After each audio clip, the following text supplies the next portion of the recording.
This podcast contains graphic content and graphic language. Listener discretion is advised.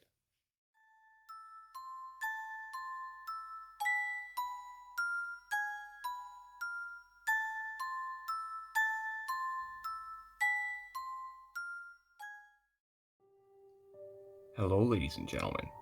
My name is Nazianz, and welcome to Minisode 2 of Tales for the Dark, Creepy Internet Stories. We got another great show for you guys today. It's going to be another minisode, so it's going to be one topic only. And as you guys know, we kind of switch it up and do a little different topics every time, different types of topics. This time around, it's going to be a paranormal topic. So before we get into that, we have a couple things I want to get out of the way in terms of house cleaning and housekeeping and all that, whatever you call it. First things first, you won't be seeing a regular long episode for a little while, mostly because episode 8 marked our mid-season finale. So there will be 16 episodes per season, I'm thinking. So given a little break, I will be back with more topics, more stories, more creepypastas, and more cryptids, everything like that in the near future. But in the meantime, I will be doing these minisodes. I'm doing this minisode. I'm also doing a video episode of my experiences at the Sheboygan Asylum, which I had attended an investigation to last weekend from the time of this recording, and which, by the way, really fun. So, yeah, that's that. Don't have too much more. Like I said, it's going to be a little while before we move on and move into the second half of our season, but I hope this will kind of tie things over for you guys. So we do have one taste test with it being a mini-sode today and not two, so let's get right into that. It's going to be something a little interesting. So with this taste test, we are going to be trying something that actually kind of will be familiar to a lot of you guys. This is goldfish, the cheese cracker shaped like a fish. But this is a limited edition flavor, and it is Goldfish Limited Edition Frank's Red Hot Original Flavored Sauce Goldfish Crackers. So this is going to be spicy. It's unique. I don't typically like Frank's Red Hot sauce, but I will give it a shot here. You get that kick. Ooh, you get that kick really fast. I mean, the aftertaste kind of gets you. You can taste the Frank's Red Hot in the aftertaste for sure, but it tastes like a regular goldfish otherwise. But regular goldfish cracker. We're not eating goldfish here, but that heat hits you instantly, and the aftertaste is where you get the Frank's kind of signature taste. So I'm gonna give it another shot, maybe now that I got my palate accustomed to it. Ooh, that's a good thing to have if you are about to have a colonoscopy, because I have a feeling this is gonna clean me out. That heat, ooh, that is it hits different than a flaming hot Cheeto, for sure. Oh, it burns the tongue. But that is actually pretty good. I'm not gonna lie. I am very impressed with this taste test. Wasn't sure what to think. I didn't know if I was gonna like it or not, but Frank's Red Hot Limited Edition Goldfish Crackers give you a 7 out of 10. Give you a point deduction from 8 because of the lingering pain and heat on my tongue now.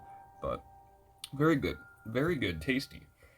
Tastes like a goldfish, but with just a hint of that sauce flavoring. So, very good. With that, we are going to be moving right into our story for this episode. And like I said, it is a paranormal story this time around, and it is one that is near and dear to my heart. and my family's heart, and my mentors' hearts, and my friends' hearts. This is the story of JFK Prep in St. Nazianz, Wisconsin. JFK Prep, or John F. Kennedy Preparatory School, was a high school that operated in St. Nazianz, Wisconsin from 1968 to 1982. The land that the school was built on was originally acquired by Father Ambrose Oswald in 1854. Oswald wanted to create an institute for those who were observers of the evangelical counsels consisting of chastity, poverty, and obedience in accordance with the state of life that they follow. The entire congregation moved to the United States that same year. Oswald was quoted as saying, "It was impossible to build up in the native Black Forest in Baden, Germany, a Catholic village and or parish which would be essentially geared to the pursuit of Christian perfection through the observation of the evangelical counsels by all its members, married, single, and celibate. It was decided to go to America and stamp this enterprise out of the virgin soil of a newly opened up territory." Unquote. In 1873, Oswald passed away, leaving the community to a gradual decline over the coming years. In 1896, Father Mary of the Cross Jordan visited, and not too long after, the land which JFK Prep sits on was acquired by the Society of the Divine Savior, founded by the Father himself. The society also was known as Salvatorians. The society formed a seminary on the land, and in 1898, St. Ambrose Church was built on the property. Enrollments in the seminary drastically declined in the 1960s, leading to its closure in 1968. It was then reopened as the coeducational, non-sectarian college prep school known today as JFK Prep. This name was done in honor of the first Catholic U.S. President, John F. Kennedy. A different school, named Parish of St. Gregory, closed down in 1969, so many of its students made the transfer over to JFK Prep. An environmental studies professor at the school named Father Melvin Tracy won $26,000 in grants for the school in 1973. With the grant, the school and its students began to develop an ecologically self-sufficient house which would be powered by both a windmill and solar panels. Even more impressive, the students built the structure using recycled materials from an old barn and shed. The boys' dormitory, named George Hall, caught on fire on April 9, 1975, and was subsequently gutted as a result. The dorm was home to about 25 students, although thankfully no deaths or injuries were reported, due to most of the boys being in the cafeteria at the time of the fire. The cost and upkeep soon became too much for the order to uphold and maintain, leading to the closure of JFK Prep in 1982. The school swam its way through different owners throughout the years, with several paranormal groups investigating the property. This includes the paranormal investigative team my parents are members of, called Heartland Paranormal, alongside two other members of a fellow podcast group that I've known and loved for a very long time. I will go into the paranormal side of this shortly. In terms of education, JFK Prep prided itself on teaching and developing self-actualization, a word which here means the fulfilling of one's true potential, which is also advocated by James Hanlon, president of Marian College. The school took a more, quote, student-based pedagogical role in their academics. Pedagogical here means befitting a teacher and or education. Alongside the traditional courses a school may typically teach, many unconventional courses focusing on events currently happening were offered. Many, in fact, were suggested by the student body itself. The school became very informal, which was ultimately a selling point for many students and parents alike. Students and teachers were on a first-name basis, and students would meet with teachers at the end of each semester for an evaluation, as opposed to the traditional grading system. Even though philosophy and theology courses were required, the school and its classes were non-sectarian, and it accepted people of all faiths and religions. In terms of demographics, in 1975, about 160 people enrolled in the school, with around a third of enrollments being from the Milwaukee area. 30 or so came from the St. Nazianz area, and the remaining enrollments came from other parts of Wisconsin. The average classroom size ranged from 7 to 8 students. Around 30 students were African American, while the rest was white. JFK Prep had its own athletic program and competed in the Wisconsin Independent School Athletic Association, although the association was dissolved in 2000. Their team colors were blue and white, and their name was the Royals. Later on, they changed their colors to black and gold, and their name to the Moors. In 1971, basketball coach Hall of Famer Marty Crow was hired to not only coach, but to teach English and serve as a dorm counselor. At the same time, it's reported that Crow also coached the Manitowoc Chiefs and won a Coach of the Year award. His son Mickey followed in his father's footsteps and played for the JFK team, and together they took the school to the top, only to fail in the championship game. Although sports was not the main focus of the school, Crow was quoted as saying, "This is the most non-jock school in the state." At this point, we will be getting into the paranormal side of things, and if you guys are unfamiliar with this location, pictures will be provided on my Instagram and Facebook pages, and it is already available on my Facebook page as we speak. Instagram will be available shortly after this episode airs. So, alright, here we go. JFK Prep in the town of St. Nazianz, Wisconsin, is thought to have been cursed after the death of Father Oswald, citing various natural disasters and unexplained phenomena which helped feed the rumor mill surrounding the derelict campus. Other reports as to why Oswald left Germany was that he had been fleeing religious persecution and that he was actually discommunicated from the church due to his questionable beliefs. This version of the story paints Oswald as a rogue priest, with many of his followers following him over to the States.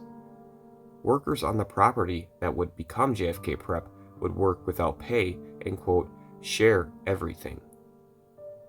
A gentleman named Anton Still stayed with Oswald while he was on his deathbed, and was quoted as saying, "A number of times I have observed that he, with closed eyes when there was no one else in the room but I alone, would extend his hand in blessing, and then with his hand signal someone away, and yet I saw no one in the room."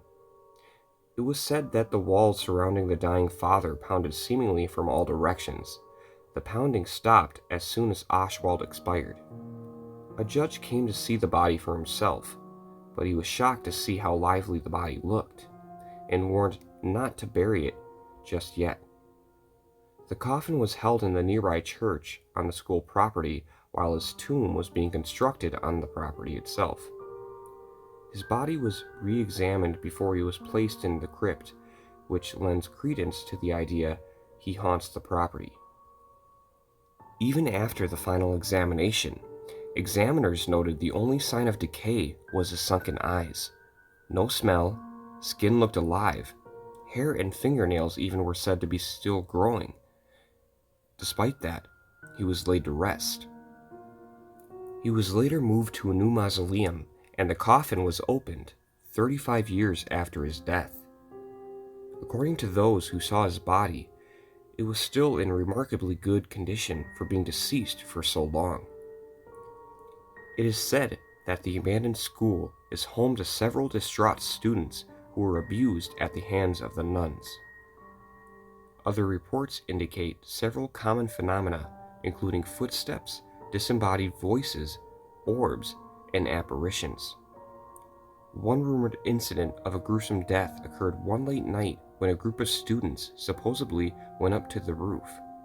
Being rowdy, young, and reckless, one student was dared to jump off the roof, and unfortunately, he did. The story says that the student jumped off the roof and landed on top of the flagpole, impaling himself and dying, although no official record of this is available. It's now time to get into the personal experiences from the location, starting with a few short comments from listeners and ending with a few personal encounters, as well as a few stories from fellow paranormal investigators.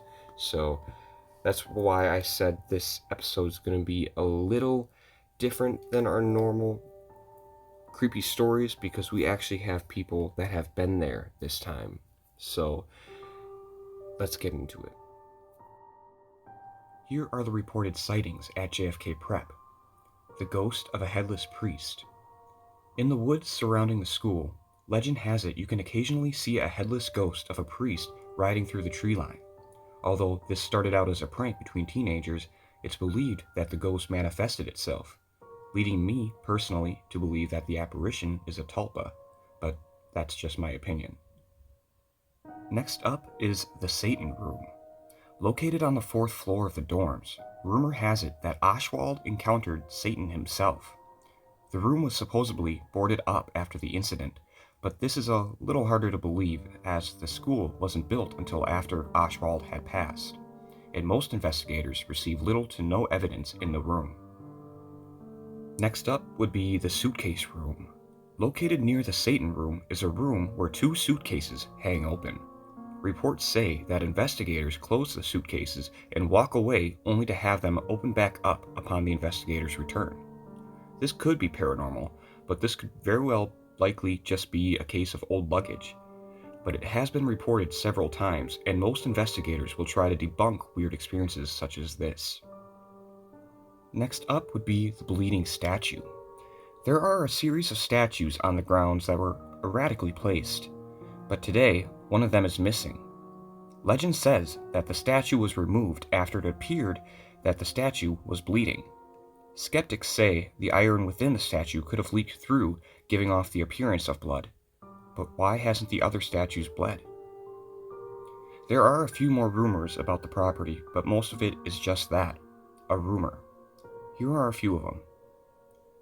There is a legend that the gravestones on the property sometimes shift up and down, which has reportedly never happened. There is also a folk tale that pregnant nuns would drown their babies in the nearby lake. There is no record of this happening either. There is reports of the nuns beating students, which, according to my own grandmother, who visited the school on a class trip, is true. It is said that an EVP was captured in the burnt dorms from a deceased student saying, "burning." But that is another contradiction to the report that no one was hurt or killed in the fire. But how does that explain the EVPs and my personal experience there, which I will get into later? It is also reported that you can hear children talking and laughing throughout the hallways. It is thought to be a residual haunting.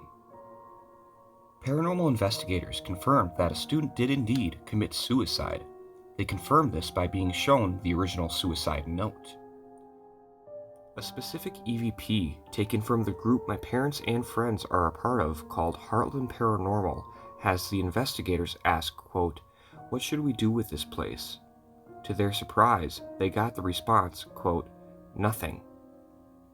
The link to the EVP is also on the Facebook page at the time this episode airs, but with permission from my parents, here is the EVP.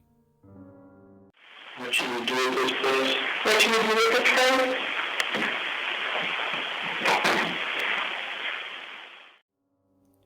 Let's listen to that one more time.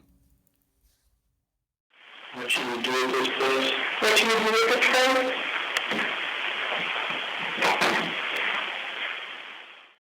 Heartland Paranormal experienced another creepy encounter in the church when some of the crew started singing church hymns. After running out of hymns, they started singing Christmas songs. Hearing nothing, they left. But later, when another investigator entered the dorms attached to the church, his phone started to play "We Wish You a Merry Christmas," a tune he never had on his phone to begin with. Again, the link to the audio will be posted on the page at the time of the release. But here we go.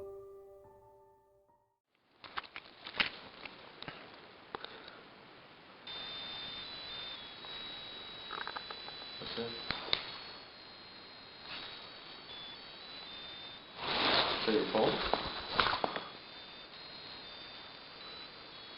What the hell? What's doing that? That's not my phone. What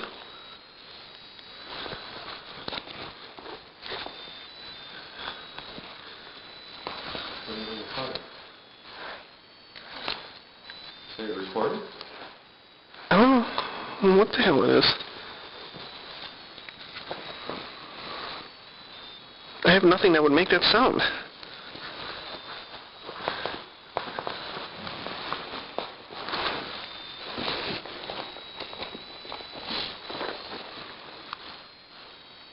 What the hell is that?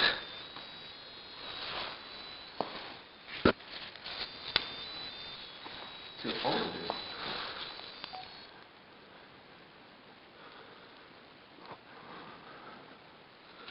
It's never done that before. That's not even a song on here. Again, we'll listen to that one more time.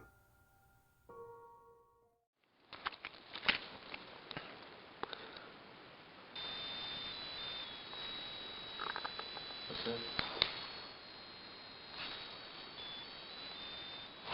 Is that your phone? What the hell? What's doing that? That's not my phone.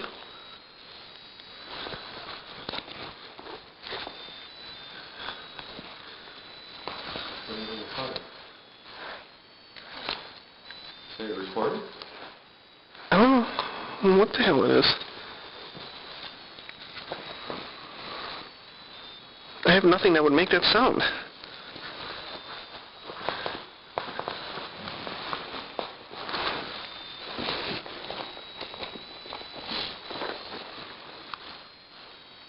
What the hell is that?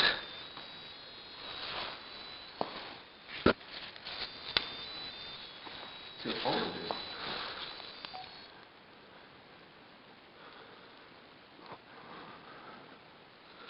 It's never done that before. That's not even a song on here. Years of neglect and vandalism has left JFK Prep derelict. Most windows have been shattered, walls are spray painted, and the general structural integrity of the buildings are in disrepair. A tornado also tore through the town, causing more damage to the property. Although there are rumors of plans to renovate the school, so far the church is the only thing that's been renovated. The tunnels are still around, although marked like most of the property as private property, and they are dark, dusty, and nightmare-inducing. Getting into some of the personal experiences from listeners and send-ins, as well as my parents' accounts of what happened during their investigations here are a couple of the submissions I've received. Starting from Sierra, who sent in, quote, "From what I've heard, 3 nuns hung themselves. When I visited while inside, I heard little children laughing, but there was no children around at all." Yeah, actually, I'm going to make my own comments for these couple submissions, and that actually ties in with what I've mentioned before with reports of residual hauntings of children and past students laughing in the hallways. So that is a very viable paranormal experience from you, Sierra, and it kind of lends credence to this place might actually be haunted in some way, shape, or form, whether it be residual or more intelligent. So, another submission comes from Facebook friend Emma saying, quote, "A popular rumor my brother likes to tell is that Father Oswald was buried alive. I've also heard that the people he brought over from Germany with him to settle was a cult of satanic followers. It's also been said that when his body was exhumed to be moved decades after his death, it showed no signs of decay." You pretty much nailed it on the head. That's exactly what my research said. And yeah, he was excommunicated from the church in Germany, so it didn't really say the exact reason why. But it could very well have been that they were a bunch of satanic followers. That's just conjecture and rumor, but it's a reason he could have been excommunicated. as well as, yeah, in my research, when it says when he was exhumed and moved into his permanent resting place, his body still really didn't show any signs of decay, and that was over 35 years later. So, both very true. But moving on from that, although I can't quote my grandmother on her experience, she did tell me when she went on a class visit while the school was still functioning. She hated it. Nuns were mean. They were forced to wear clothes basically they didn't want anything to do with, and they were strict as hell. This leads to my experience and my parents' encounters. We'll start with mine. So, basically, while my parents were part of this investigative group, they still technically are, but they haven't gone on very many investigations in a while. They investigated here before the new owners took over, and I'll get into that as well, too. One day, they took me and my sister there on a tour of the school, and we got to see the inside of everything. It was really cool, really creepy, something right out of a horror movie. The ground was littered with dust. You couldn't even see the floor anymore. But they set up a base camp in one of the buildings right outside the male dorms. And we were walking as a group over to the main school towards kind of where Father Oswald's mausoleum is. And I was kind of trailing behind them as the entire group was kind of going on ahead of me. I always kind of thought I could hear something if I was alone, because if you're with a group, then, there's less of a chance. And there are ghosts out there that will target you, even if you're in a group. Say, like the Hat Man. There's reports that it can appear to one person and not to another person, even if they're standing right next to each other. So it might have been a case of that, but in this case it wasn't. We were walking over to that area, the main school. We were about to start a tour, and from the male dorms around the top floor, you could hear it clearly. I don't get why no one else heard it. It sounded like steel-toe boots on a hardwood floor. And after exploring the place, the school as a whole, I don't think we got into those actual buildings with the dorms, but because of the fire and the structural integrity. But especially with the fire, compared to the school, there is dust everywhere. I mean, it wouldn't sound that clean, like a hard knock, knock, knock. So that was my experience, and plus no one's even allowed up in that building, so I don't get why there were footsteps coming from there. That's my experience. Now let's get into my parents. So my dad couldn't remember too much of his time at JFK Prep due to it being so long ago. So this is my mother's personal experiences at JFK Prep. It was her first paranormal investigation ever for the Wisconsin paranormal group, Heartland Paranormal. Among the numerous EVPs they captured as a group, her first experience was more comical than anything. She remembers going up into the third floor of the dorms in the church. The men's dorms were the ones that caught fire. She remembers standing in one of the dorm rooms and they were doing EVP sessions in the dark, and she was so scared she covered her eyes the entire time. Although nothing actually happened this time, this is a good example of what it's really like to explore locations like this.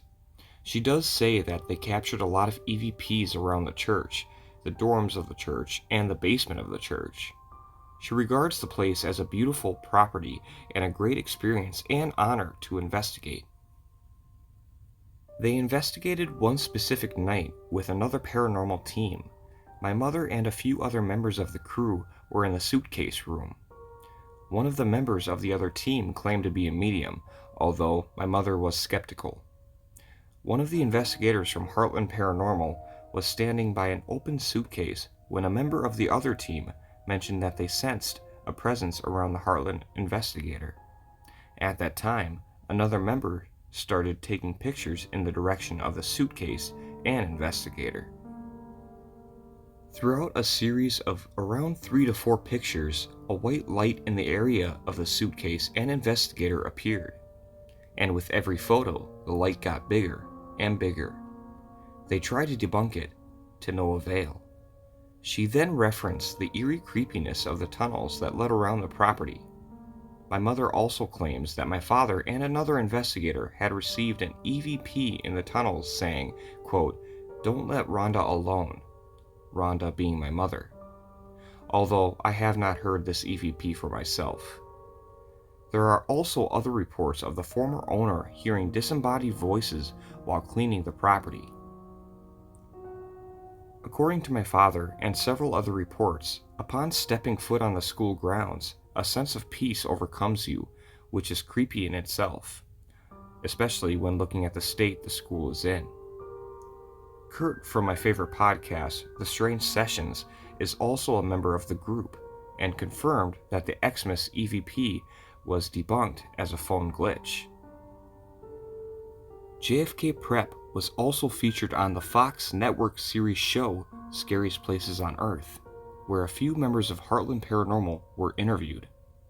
But knowing the group myself and knowing the experiences they've had there, I can say without a doubt that the show skewed the information given in the interviews and made the story the way they wanted. So I would take anything the show says with a grain of salt. All in all, there was a whole lot more to uncover in my research on the infamous school, JFK Prep. But from personal experiences to legend to the eeriness the property seems to give off, this is one haunted location that should be respected, and hopefully, someday, we will be able to investigate there again.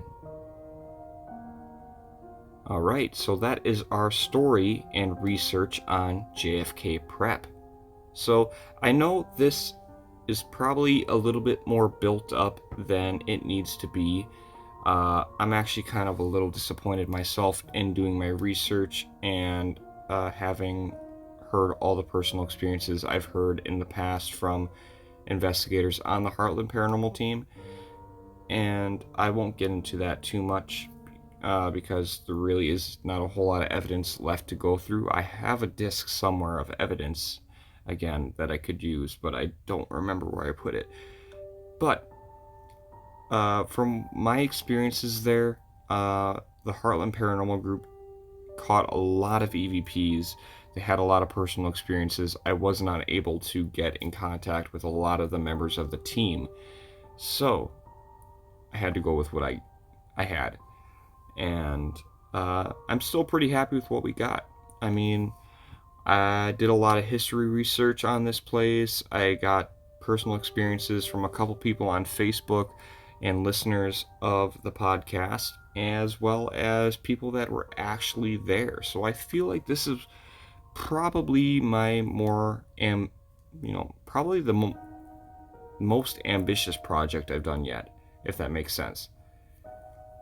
Because I've put a lot of work into this, and yeah, so what do I think of JFK Prep? I've been there myself a couple of times, plenty of times, and I can tell you without a doubt, I think the place is haunted. I've had my own personal experience there. My parents have had their own personal experiences there. Everyone on the team that I know and that I hold near and dear to my heart have had experiences there.